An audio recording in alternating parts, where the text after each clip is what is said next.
ناظرین، دوسری جانب وزیر اعلیٰ پنجاب مریم نواز شریف نے رمضان نگہبان پیکیج کی منظوری دے دی۔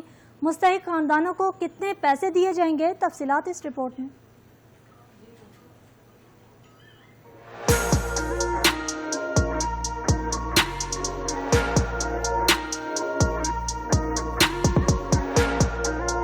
وزیر اعلیٰ پنجاب مریم نواز شریف کی جانب سے 47 ارب روپے کا رمضان نگہبان پیکج تیار کر لیا گیا ہے۔ وزیر اعلیٰ پنجاب کی زیر صدارت رمضان شریف کی پیش کی تیاریوں اور عوامی ریلیف کے حوالے سے اہم اجلاس منعقد کیا گیا۔ وزیر اعلیٰ پنجاب نے نادار افراد کے لیے CM راشن کارڈ، نگہبان دسترخوان، سہولت بازار اور دیگر انتظامی امور کی منظوری دے دی ہے۔ پنجاب حکومت کی جانب سے 42 لاکھ مستحق خاندانوں کو 10-10 ہزار روپے دیے جائیں گے۔ پنجاب حکومت کی جانب سے رمضان میں نادار افراد کو نگہبان کارڈز بھی مہیا کیے جائیں گے۔ ضلعی انتظامیہ متعلقہ علاقوں میں گھر گھر جا کر وزیر اعلیٰ پنجاب رمضان نگہبان کارڈ فراہم کرے گی۔ رمضان نگہبان کارڈ کے ذریعے bank of Punjab branchless banking agent سے بھی کیش حاصل کر سکیں گے۔ رمضان نگہبان کارڈ کے ذریعے one link network ATM کے ذریعے بھی کیش حاصل کیا جا سکے گا۔ بینک آف پنجاب کے مقررہ دکانداروں سے رمضان نگہبان کیش کے ذریعے خریداری کی جا سکے گی۔ وزیر اعلیٰ پنجاب مریم نواز نے رمضان نگہبان کارڈ کی ایکٹیویشن کے لیے 136 ایکٹیویشن مراکز بھی قائم کر دیے ہیں۔